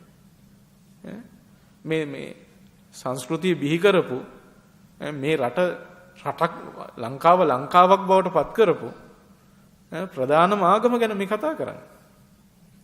ඒ ආගමේ තියෙන විශිෂ්ටතම ධර්මය ඕනම කෙනෙකුට ඕනම අවස්ථාවකදී විනාශ කරන්න පුළුවන්. මොකද එහෙම නැති කරොත් එහෙම මේ භාෂණ නිදහස උල්ලංඝනය වෙලා යනවා. ඒ කියන්නේ ඕන කෙනෙකුට බුදුහාමුදුරු නෙමෙයි කියලා කියන්න අයිතියක් තියෙන්න ඕන කියලා මේ කියන්නේ. නේ? ඒ ත්‍රිපිටකයේ බුදුහාමුදුරු වදාරන ධම්මචක්ක සූත්‍රය. ඒක ඕන වෙන විදිහකට වෙන කෙනෙකුට ගහන්න වෙන විදිහකට ලියන්න පුළුවන්. ඒක නෙමෙයි කියන්නේ. ඉතින් ඔය தත්ත්වයයි පින්වතුනි අපේ රටේ තිබුණේ. ඉතින් එතනින් එහා වෙච්ච විවිධ සාකච්ඡාවල් වල තොරතුරු ගැන අමුතුවෙන් කියන්න ඕන නැහැනේ. මෙන්න මේ වගේ හරීම බෞද්ධ වුණාට පින්වතුනි අපි ජීවත් වෙන්නේ හරිම අසරණ තත්වයක. අපි කතා කරන මහා ලොකුට අර අපිට ලොකු ඡේදයක් තියෙනවනේ නේද? බුද්ධ ශාසනය සුරක්ෂා කොට පෝෂණය කළ යුතුයි ලෝක ගැන අපි මහා ලොකුවට කතා කරන්නේ. පින්වතුනි ත්‍රිපිටක ධර්මයේ රකින්න නීතියක් නැහැ කියනවනම් මොකද්ද පින්වතුනි මේක තව සුරක්ෂා කළ පෝෂණය කරනවා කියන්නේ? පන්සල් වලට පොත් කපට් ගිහින් දෙනවා කියන එකට. දහම් පන්සල් වලට කපට් ගිහින් දෙන එකට. නේ. ගොඩක් දේවල් කරන්න තියෙනවා. ඒ වගකීම පින්වතුනි අපේ හාමුදුරුවෝ සියලු දෙනාම තේරුම් අරගන්නට ඕනේ. අපිට තියෙන මේ අන්තරායක தত্ত্বය හොඳටම තේරුම් අරගන්නට ඕනේ. ඒ වගේම බෞද්ධයොත් තේරුම් ගන්න ඕන අපි නිවෙන ශාසනය අපේ පරපුරට අයිති කරලා දෙන්න තරම් උරුම කරලා දෙන්න තරම්වත් පරිසරයක් අපි සතුව නැති වීගෙන නේද මේ ගිහිලා තියෙන්නේ කියන්නේ. ඉතින් බලන්න මේ බුදු සමය විනාශ කරන මේ ව්‍යාපාර පිළිබඳව අපි තාම කෙටියෙන් හොය පිඟුතුන්ලාට හැඳින්වීමක් කරන්න ඕන. මොකද එහෙම නැත්නම් බහුතරයක් බෞද්ධයෝ පිළිබඳව දන්නේ නැහැ. ඕගොල්ලන් බලන්න මේ වෙනකොට ලංකාවේ බුදුහාමුදුරුවෝ පහළුණා කියලා එක්කෙනෙක් කියාගෙන යනවා. ඒ නිකන් නෙමෙයි උන්වහන්සේලා රහතන් වහන්සේලා කියලා තව විදිහකින් කියාගෙන දැන් රහත් මදියට මේ ළඟදී කියනවා දැන් අනුබුදු කියලාත් එකක් දාගෙන තියෙනවා. එක එක කාලෙට ඒක අප්ඩේට් වෙනවා වෙනස් විදිහට මතුවෙනවා. ඊළඟට බලන්න දැන් ඕවා මුල්ම කාලවල අපි අහනකොට බුදුහාමුදුරු ලංකාවේ පහළුණා කියලා අහනකොට අපි උට නිකන් hina වෙලා හිටියන්නේ. මේ මෝඩයෝ කියන කතා කියන්නේ. දැන් බලන්න විශාල ධනස්කන්ධයක් කරහා මොන මෝඩ මතයක් වුණත් නැවත කියලා පොත්පත් ගහලා බෙදලා පින්වතුනි අද වෙනකොට 100,000 ගණක් මිනිස්සුයි පස්සෙන් ගිහිලා නැද්ද? කොච්චර මෝඩ මතවාදයක් වුණත් බලන්න පිටුතර අපිට ඓතිහාසික කොච්චර සාක්ෂි සාධක තියෙනවද? සාහිත්‍යමය සාධක තියෙනවා, පුරාලේඛන තියෙනවා, කොච්චර දේවල් අපිට තියෙනවද? ඒ ඔක්කොම තියෙද්දි මේ හිතන කටට එන වචන ටිකක් කියලා ඉවර වෙලා දැන් බලන්න ශිලාලේඛන ගැන එහෙම උන්වහන්සේලා කරලා තියෙන ප්‍රකාශ බැලුවොත් මේ පොඩි දරුවෝ කියන දේවල් වගේ. පින්වතුනි ශිලාලේඛන කියන එක එහෙම කියවන්න පුළුවන් ඒවා නෙමෙයි. ඒක මේ සිංහල අක්ෂර පරිණාමයේ තේරුම් අරගත්ත, සිංහල භාෂා පරිණාමය ඉගෙන ගත්ත, වාග් විද්‍යාව පිළිබඳව අධ්‍යයනය කරපු එහෙම විද්වතුන් විසින් කිව යුත්තක් මිස මේ වෙන මොන හරි දෙයක් දන්න කෙනෙකුට ඒවා කියන්න බෑ. දැන් අපි ත්‍රිපිටකය සම්පූර්ණ කියවුවයි කියන්නේ. පින්වතුනි ත්‍රිපිටකය සම්පූර්ණ කියවුවයි කියලත් අර කියන සෙල්ලිපි කියවන්න බෑ එහෙම. ඒක වෙනමම ශාස්ත්‍රයක් ඒක.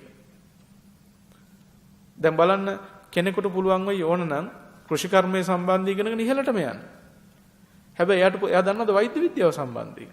එහෙම දෙයක් දන්නේ නැහැ. එයා ඉංජිනේරු තාක්ෂණය ගැන යට දැනුමක් නැහැ. ඒක ඒ වෙනම විෂයක් ඒක. ඉතින් මේ කිසිවක් ගැන දැනුමක් අවබෝධයක් නැතුව මොවුන් මොකද කරන්නේ? Tamanට හිතන දේවල් කී. දැන් බලන්න පිටුතුට ලංකාවේ මිනිස්සු ඉන්නවා බස් අරගෙන ලංකාව වටේ ඇවිදිනවා. මොකටද මේ? බුද්ධ භූමිය බලන්න යනවා කියලා. ඒකට රැවටිලා යනවා නම් තව කමක් නැහැ කියමුකෝ. ඒකටත් වඩා කනගාටුදායක තත්ත්වය තමයි පින්වතුනි කොච්චර සංවිධානශීලීද කියනවනම් මේගොල්ලෝ. සමහර විහාරස්ථාන හරහා සූදානම් කරන වන්දනා ගමනක් යන් කියලා ලංකාවේ. අනේ අපේ උපාසකම්මලා උපාසක මහත්තුරු ටික ඉතින් බොහොම ශ්‍රද්ධාවෙන් වඳින්න යන්න කියලා සූදානම් වෙනවා. පින්වතුනි මේ බස් එකට නගිනවා අර කණ්ඩායමින් ඉන්න හාමුදුරු දෙන්නෙක්. නැගලා ඉවර වෙලා තැන් වලට ගිහිල්ලා කියනවා මේ බුදුහාමුදුරු උපන්න තැන. මේ බුදුහාමුදුරු බුදු වෙච්ච තැන. මෙතන තමයි නේරංජනා නදිය. කීකේ අර මිනිස්සයන්ට වැරදි මතවාදේ තහවුරු කරන. කොච්චර සංවිධානගතව කරන දේවල්ද පින්වතුනි මේව. ගෙවල් ගාන යනවා පින්වතුනි ලංකාවේ.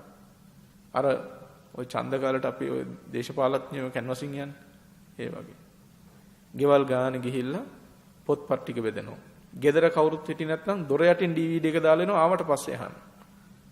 පිටුතුනේ හිතන්න මේ ක්‍රමවේද කවුද පාවිච්චි කරේ මෙට කලින්? ඔය කැන්වසින් යන වගේ ගෙවල් ගාන ගිහිල්ලා ආගම් ප්‍රචාරය කරේ කවුද?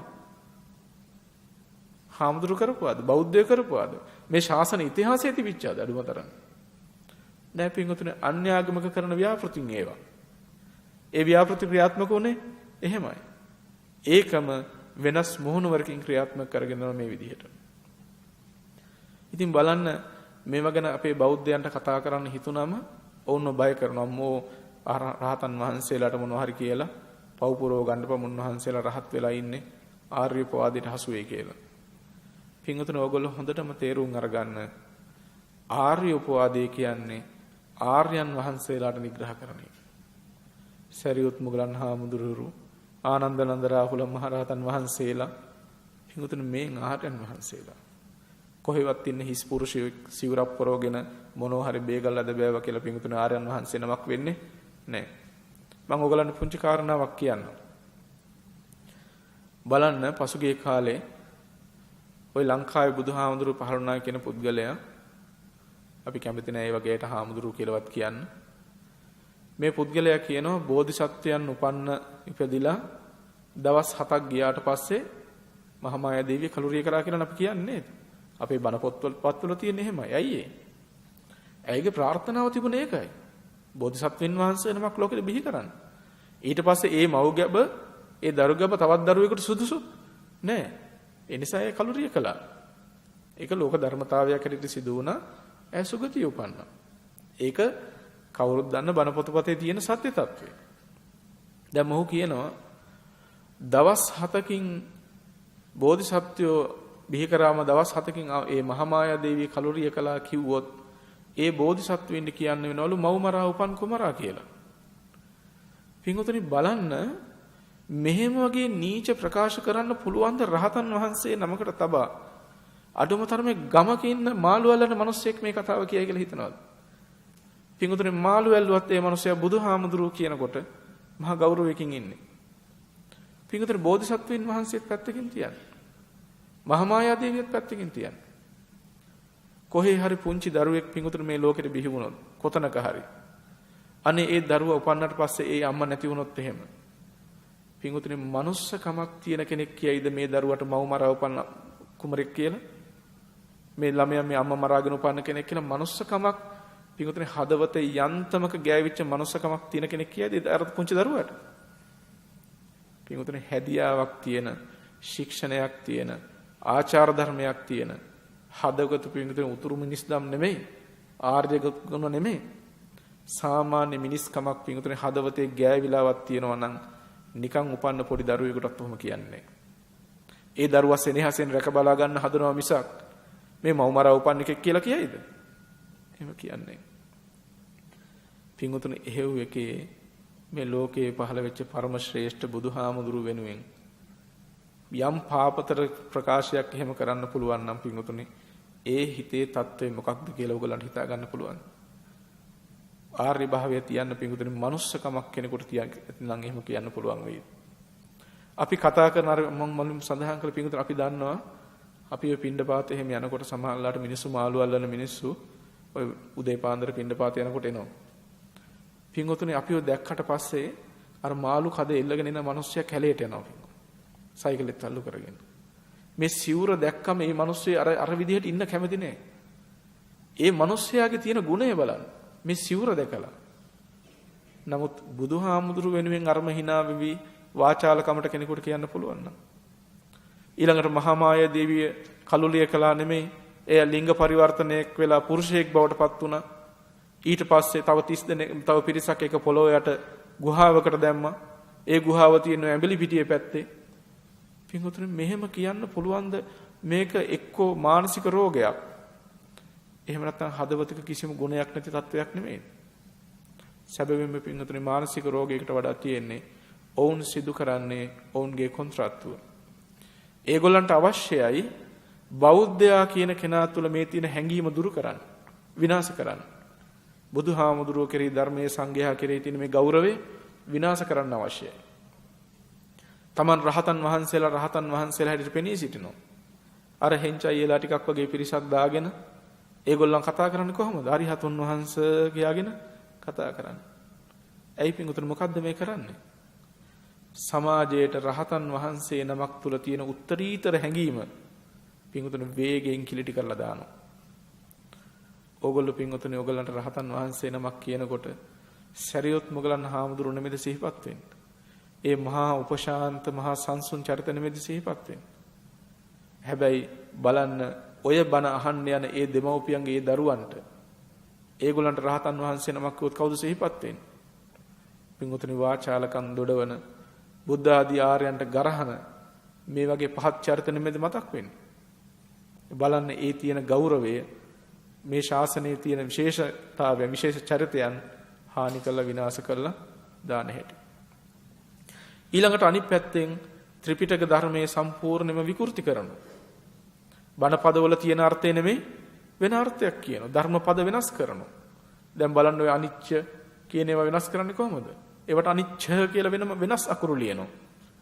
තියෙන අර්ථය වෙනුවට වෙනත් අර්ථයන් දානවා. පින්වතුනි කාටද එහෙම අයිතියක් තියෙන කරන්නේ? දැන් බලන්න සෝතාපන්නතාවය කියලා කියන්නේ මොකද්ද ඔයගොල්ලෝ? ඔයගොල්ලෝ දන්නවා කවුරුත් සෝවාන් වෙනවා කියන්නේ මොකද්ද කියලා? අනුමානට හරි දැනුමක් තියෙනවා.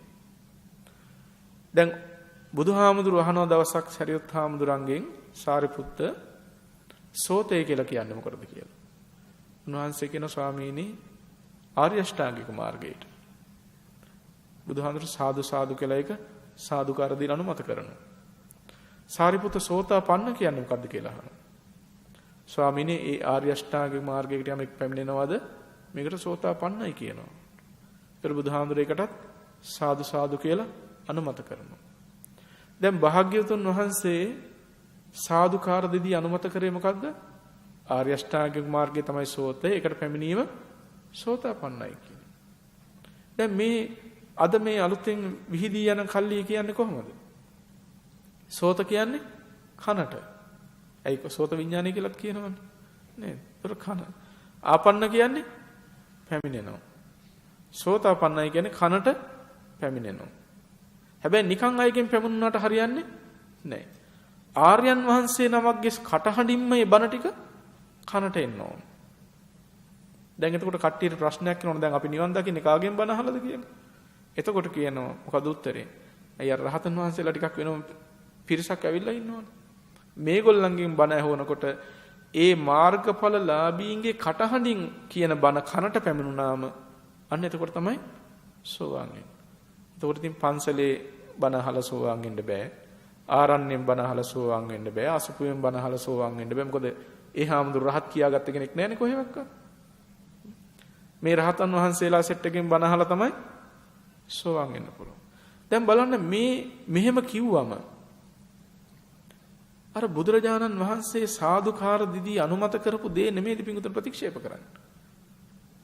බුදුහාමුදුරු යමක් ආර්ය අෂ්ටාංගික මාර්ගයට පැමිණීම සෝතාපන්නයි කිව්වනම් ඒ සාදුකාර දෙදී බුදුහාමුදුරු අනුමත කරා නම් පිංගුතුන් මේ ප්‍රතික්ෂේප කරන්නේ මොකද්ද මේ? ඒ බුද්ධ වචනය. පිංගුතුනි බුද්ධ වචනයක් ප්‍රතික්ෂේප කරන්න පුළුවන් ද මිනිස්සෙකුට එහෙම කෙනෙකුට? සත්පුරුෂයෙකුට කවදාවත් කරන්න බෑ. පිංගුතුනි බුද්ධ වචනයක් තිබේවා සාහිත්‍ය කෘතියක ඉපැරණි සාහිත්‍ය කෘතියක තියෙන එකවත් වෙනස් කරන්න කෙනෙකුට අයිතියක් තියෙනවද? හිතන විදිහට වෙනස් කරන්න? එහෙම අයිතියක් නැහැ. ඉතින් ඒ නිසා මොවුන් කරන්න පිංගුතුනි ආර්යයයි කියාගෙන බුදුරජාණන් වහන්සේ වදාළ ත්‍රිපිටක ධර්මයේ හාත්පසින්ම විකෘති කර කර මිනිස්යන්ට කියනවා දැන් ඕගොල්ලන්ට නිවන් දකින්න කාලය ඇවිල්ලා මෙන්න අරිහතුන් ඇවිල්ලා ඉන්නවා මේ ටික අහලා කොහොම හරි නිවන් දැකපල්ලා කියලා තමයි කියන්නේ. දැන් බෞද්ධය අහනවනේ එතකොට ඔබ වහන්සේලා නිවන් දැක්කේ කාගෙන් බණ අහලාද කියලා. ඒකට හරි ලස්සන උපක්‍රමයක් දාලා තියෙනවා. ජාතසෝතාපන්න කෙනෙක් ඉපදිලා හිටියා. මම මෙතනදී නම කිව්වට ගැටලුවක් නැහැ. වහරක අබේ රතනාලංකාර කියලා හිටපු භික්ෂුවක් වශයෙන් පෙනී සිටපු කෙනෙක්. එයා ජාතසෝතාපන්නයි කියන්නේ කලින් සෝවාන් වෙලා හිටපු කෙනෙක්. බුදුහාඳුරෙන් කාලේ. දැන් එයාට ආයි බණ අහන්න ඕනේ නැහැ මෙතන උපන්නට. එයාට තමයි මේ ධර්මයේ විකෘති කරන මහා ඥානය පහළුනේ කියලා. මේ ඒකට කියන්නේ නිරුක්ති ප්‍රතිසම්බිදා ඥානය කියලා තමයි ඒගොල්ලෝ හඳුන්වන්නේ ඒකට. මේ ත්‍රිපිටකයේ තියෙන ඥානය නෙමෙයි. දැන් මේ ඥාණයෙන් කියපු දේවල් ඕගොල්ලෝ ටිකක් කියවලා බැලුවොත් පිටුතුනේ බණද විකාරද කියලා හිතෙයි. දැන් බලන්න ඒ උන්වහන්සේගේ නිරුක්ති ප්‍රතිසම්බිදා ඥාණයෙන් කියනවා ගෙම්බ හැදිලා තියන්නේ අයියේ ගෙම්බර දාන මිනිස්සු ගෙම්බ වෙනවා කියනවා. නේ? කොහොම තමයි නිරුක්තිය. ඊළඟට දැන් ওই ණයට එහෙම අරගෙන මුවා වෙලා ඉන්නවනේ දෙන්න නැතුව. ඒගොල්ලෝ මුව වෙලා උපදිනවා. ඊළඟට මේ තිතට දෙන්නම් කියලා වෙලාවට තිතට දෙන්නම් කියලා මුවා වෙච්ච අය තිත් මුව වෙලා උපදිනවා. ඊට පස්සේ ආයෙ කියනවා මේ හැකරැල්ල ගැන කියනවා. හැක ගාලා රැල්ලට ගියන අය හැකරැල්ල වෙනවා කියනවා. ওই විදිහට පිංගුතුනේ ඉස්සා කොස්සා හාල් මැස්සා ඉඳන් ওই මුහුදේ ඉන්න ඔක්කොම සත්තුන්ට ওই විදිහට නම් මේක තමයි මෙයා මේ ජාත සෝතාපන්නයාගේ පහළ වෙච්ච විශිෂ්ට නිරුක්ති ප්‍රතිසම්බිදා ඥානය. පිංගුතුනේ මේ විහිළු නෙමෙයිද? මේ විකාර නෙමෙයිද මේවා? ඔය පොට්ටික බැලුවොත් පෙරේ සාලයා හුරුල්ලා ඔය මෝරා ඔය ඔක්කොටම ඉන්නවා පිංගුතුනේ. ඒවට ඒ සිංහල වචන වලට නම් කිව්වට කවන්නේ පොඩි එකකටත් ඔක විහිළුවට කීකේ ඉඳී. ඔය විදිහම පිංගුතුනේ මේ ත්‍රිපිටකයටත් කියනවා. ඒ හිස් මතවාදය ඒ පාප මතවාදයේම තමයි පිටින් ඔහුම තමයි ඔය සෝතාපන්න කතාවත් ලෝකෙට ඔය විදිහට කිව්වේ. මොකද්ද මේ කනට ආර්යයන්ගෙන් අහන්න හම්බුනාම ඒගොල්ලෝ සෝතාපන්න වෙනවා කියලා. පිංගුතුනේ පැහැදිලි බුද්ධ වචනේ සෝතාපන්න කියලා මෙහෙම තිබියදී මොන සෝවාන් කෙනෙක් නෙමෙයි පිංගුතුනේ සාමාන්‍ය බෞද්ධයෙක්වත් බුද්ධ වචනේ ප්‍රතික්ෂේප කළ වෙන සෝතාපන්න එකක්ද ආයිද? ඒ නිසා ඒ පාප මතවාදයන් ප්‍රචලිත කරන අය ඕන් ආර්යයන්ේ කියාගෙන මරුණාට පස්සේ මිනිහලු ටික තැම්පත් කරලා චෛත්‍ය හදලා අරිහත් චෛත්‍යයයි කියාගෙන මිනිසුන් බය කරලා බියවද්දලා වචනයක්වත් කියන්නේ පාර්යයන් වහන්සේට දොස් කියලා ආර්යපවාද වෙනවා කියලා කියාගෙන පිංගුතුනි මහ පුදුම සැලැස්මක් යන්නේ. ඒකින්ද ඒ බඳු දේවල් වලට කවදාවත් හසු වෙන්නත් එපා. ඔබ දන්න කිසි කෙනෙකුට හසු වෙන්න යන්න දෙන්නත් එපා. ඉතින් මේවා පිංගුතුනි අපි කතා කරන්නේ බෞද්ධයෝ මේ ගැන දැනුවත් නොවුනම් මොකද වෙන්නේ? බෞද්ධයෝ දන්නේ නැහැ. මොනවද වෙන්නේ කියලා දන්නේ නැහැ. පාළුගේ වළම් බිඳනවා වගේ මිනිස්සුත් ඇවිල්ලා විනාශ කරගෙන යනවා හාත්පසින්. කවුරුත් ඒවට කතා කරන්න එන්නෙත් නැහැ. සීමිත පිරිසක් විතරයි යන්තමින් කතා කරන්නේ. ඒකින්ද ඕගොල්ලන් මේවා ගැන හොඳට දැනුවත් වෙන්න. මේ විනාශකාරී ව්‍යාපාරය ගෙනියන්නේ වෙන මොනවටවත් නෙමෙයි පිංගුතුනි. කෙලින්ම ගෙනියන්නේ අන්‍යාගම්‍යක ව්‍යාපාරයකට. මේ ධර්මයේ විකෘති කරගෙන ගිහිල්ලා අමුතු විදිහට පොතපත කියවලා අන්තිමට බෞද්ධයන්ට කියනවා ත්‍රිපිටකයේ මුල පිටුවත් ගලවලා දාන්න. බයිබලයේ මුල පිටුවත් ගලවලා දාන්න. මේ ඕන්ගෙම කියන දේශනාව මේ. ගලවලා බලන්න මේ දෙකේම තියෙන එකම දේ එකම නිවනට යන්න මඟ තියෙන්නේ කියන. මොකද්ද පිංගුතුනි මේ කරේ? බයිබලේ හරියට කියවුවා නම් එයා දන්නවා මේක නිවන් මඟක් නෑ මේක දේවවාදී ආගමක්. ත්‍රිපිටකයේ හරියට කියවුවා නම් එයා දන්නවා මේකේ තියෙන වෙන මොකද්ද කියන එක. ධර්මයේ කියන එක. දැන් අර සාමාන්‍යයෙන් අපි කියන විධිමත් ක්‍රමය අයින් කරලා අවිධිමත් ක්‍රමයක් දාලා විකෘති අර්ථකථන දීලා අර සාලය හාල් මැස්ස කිව්වගේ ඕන වචනයකට ඕන එකක් දානවා. එහෙම දාලා ඉවරලා කියන මේ බයිබලෙත් කියවන්න කොයි විදිහට? දෙකේම තියෙන එකයි කියනවා. පින්වතුනි ඕක නෙමෙයිද අන්‍යාගමික කරන පූජකයන්ට ඕන වෙලා තිබුණේ? ඕක නෙමෙයිද මේ කරන්න හැදුවේ? පින්වතුනි සිවුරු දරාගෙන රහතුන් කියාගෙන ඇවිල්ලා අහිංසක බෞද්ධයන් හිතෙන්ට දක්කගෙන යනවා.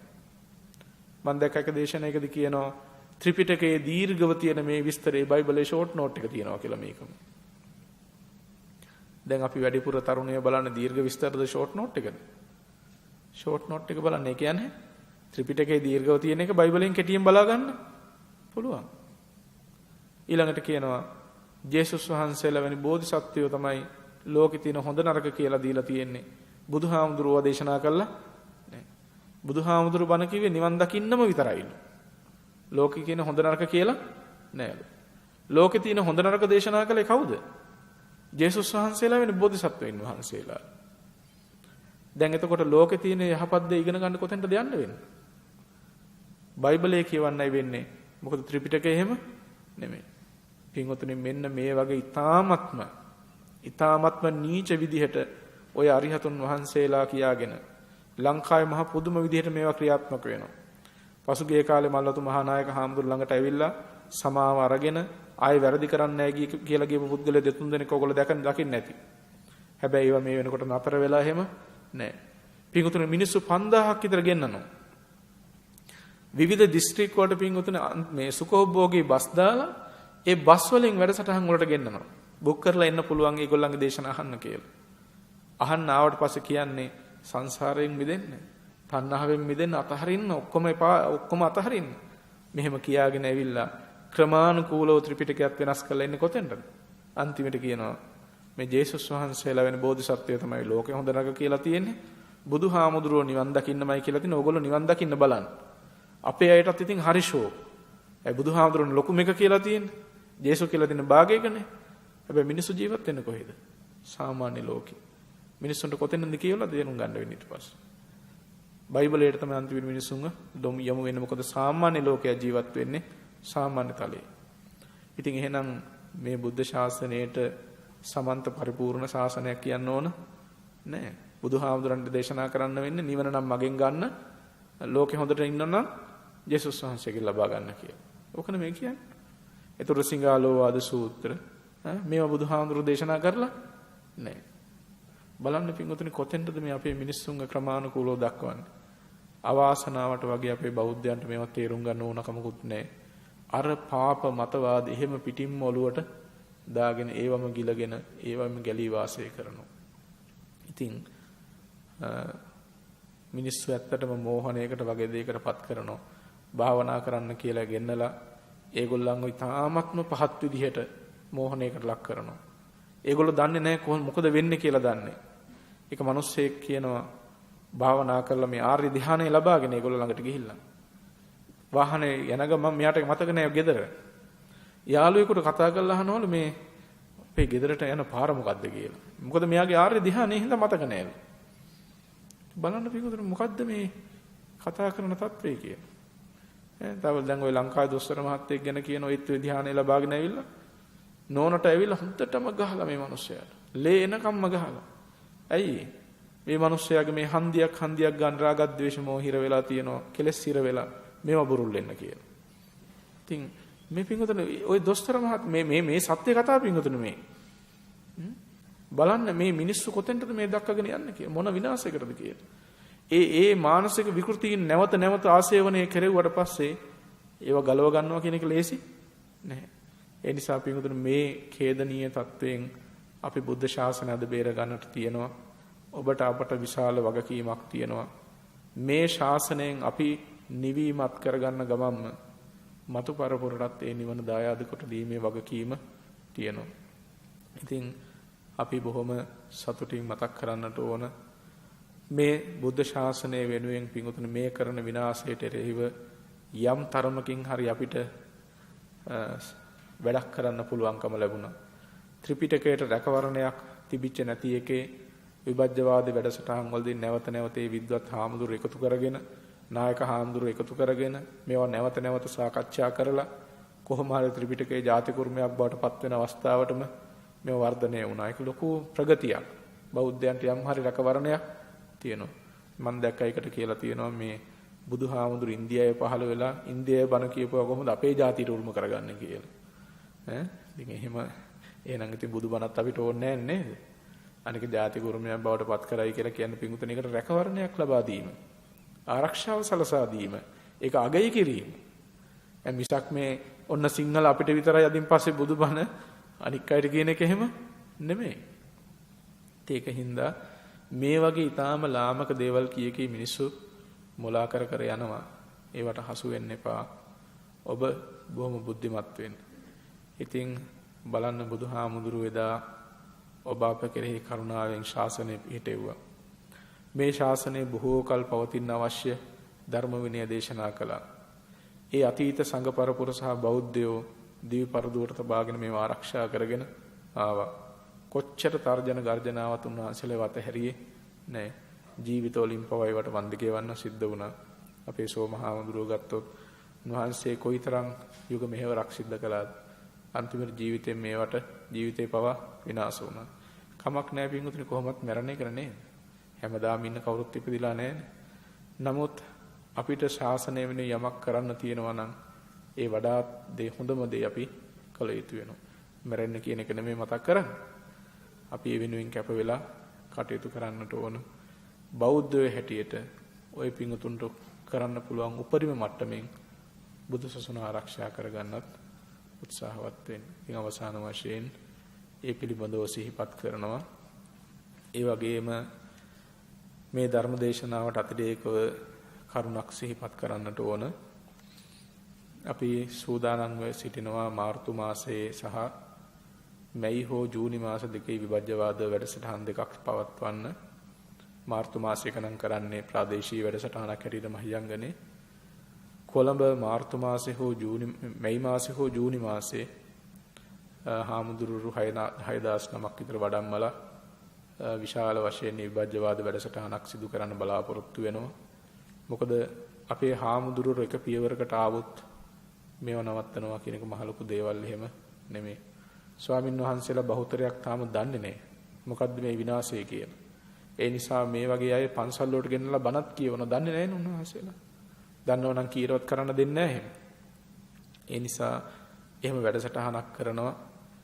ඒ වගේම ඒකදී බලාපොරොත්තු වෙනවා හාමුදුරුවෝ වැඩිපුර ත්‍රිපිටක ධර්මයට යොමු කිරීම සඳහා ත්‍රිපිටකය ඇතුළත් කරපු රීඩර් 6000 5000 කෝ 6000ක් පූජා කරන්නට. ඒක අර Android app පාවිච්චි කරන්න බැරි විදිහට, ඉන්ටර්නෙට් පාවිච්චි කරන්න බැරි විදිහට ත්‍රිපිටකය විතරක් පාවිච්චි කරන්න පුළුවන් විදිහට ප්‍රෝග්‍රෑම් කරලා වෙනම හදලා පිළිගන්නවන්න. ඉතින් ඒක විශාල වියදමක් යන කටයුත්තක්. ඔයගලන්ට පුළුවන් මට්ටමින් ඒකට ඒ විභජ්‍යවාද වැඩසටහනට සම්බන්ධ වෙන්න. මොකද හැම හාමුදුරු කෙනෙක්ගේ අතකම ත්‍රිපිටක පොත් ටික තියෙනවා කියන්නේ ඒ බලන්න පුළුවන් පහසුව තියෙනවා කියන්නේ විශාල කුසලයක්. ඒක ශාසනයේ පැවැත්මට හරි වැදගත් වෙනවා. ඇත්තටම ස්වාමින් වහන්සේලාගේ පැත්තෙනුත් හාමුදුරුවෝ ත්‍රිපිටක අධ්‍යයනයට යොමු කරන වැඩපිළිවෙළවල් ආරම්භ කළ යුතු කාලයක් මේක. මේ යන අධ්‍යාපන ක්‍රමය ඉක්මවා ධර්ම විනයට වැඩි අවධානයක් දිය යුතු කාර්යයක්. ඒකේ පියවරක් හැටියට තමයි අපි මේක සිද්ධ කරන්නේ. ඉතින් ඒ සඳහාත් පින්වතුන්ලාට යම් ආකාරයකින් සම්බන්ධ විය හැකි නම් ඒකට සම්බන්ධ වෙන්න. මුදල් පරිත්‍යාග කියන එක නෙමෙයි පින්වතුන් අඩුම තරමේ සාදුකාරයක් දෙන්න පුළුවන් නම් ඒ සාදුකාරය හරි පවත්වන්න. ඒක ශාසනයේ පැවැත්මට මහා උපකාරයක් නිසා. ඉතින් කල්පනා කරගන්න හැමදෙනාම අද දවසේදී මේ බොහොම ශාසන හැඟීමෙන් යුක්තව, ශාසන දයාවෙන්, ශාසන ලැබියාවෙන් යුක්තව උතුම් කුසලයක් සිදු කරගත්තේ. මේ රැස් කරගත් පින් අනුමෝදන් කළ යුත්තනටත් අනුමෝදන් කරමු. ප්‍රථමයෙන්ම ලෝකයත් සම්බුදු සසුනත් ආරක්ෂා කරන දෙවියෝ පින් අනුමෝදන් වෙත්වා. ඉෂ්ඨකාමක මේ ස්ථානයන් ආරක්ෂා කරන ඒ සියලු දෙවියන්ද පින් අනුමෝදන් වෙත්වා. දෙවියන්ගේ දේවිසිරු වර්ධනය කරගෙන සම්බුදු සසුනත් ඔබ අපවත් සුරක නිවනින් සැනසෙත්වායි සාදු කියලා පින් අනුමෝදන් කරන්න. ඒ වගේම ඔබ සියලු දෙනා නමින් මිය පරලොව ගිය ඥාති මිත්‍රාදීනොත් පින් කැමැති හැම සත්වගත් මේ පින් අනුමෝදන් වෙත්වා දුකින් මිදී සුවපත් වෙත්වා නිවනින් සැනසෙත්වායි සාදු කියලා පින් අනුමෝදන් කරන්න. ඒ වගේම ඔබ සියලු දෙනාටම මෙබඳු කුසල් සිදු කර ගැනීම සඳහා මේ ස්ථානයන් බිහිකොට ඒ කටයුතු කළ අපවත් වී වදාළ පූජනීය සෝම හිමිපාණන් වහන්සේටත් මේ කුසල ධර්මයන්ගේ බලයෙන් උන්වහන්සේට සසර ගමන සුවපත් වේවා ලෞතර නිර්වාණ සුවයෙන්ම සැනසීම ලබත්වායි සාදු කියලා පින් අනුමෝදන් කරන්න. විහාරස්ථානයේ වැඩ වාසය කරන නායක මාහිමිපාණන් වහන්සේ ඇතුළු සියලු මහා සංඝරුවනටත් ඔබ අප හැම දෙනාටත් අපහට අර්ථයෙන් ධර්මයෙන් අනුශාසනා කරන පූජනීය මාංකඩුල සුදස්සන ස්වාමින් වහන්සේ ඇතුළු සියලු මහා සංඝරුවනටත් පින් බෙලෙන් සියලු යහපත වේවා සියලු බාධක දුරු වේවා ලෞතර නිර්වාණ සුවයෙන් සැනසෙන්නට මේ පින් හේතු වේවායි සාදු කියලා ප්‍රාර්ථනා කරමු. ආයුරාෝග්‍ය සම්පatti සග්ග සම්පatti මේවච අතෝ නිබ්බාන සම්පatti විනාතේ සමිජ්ජතු තෙරුවන් සරණින් සුවපත් වේ.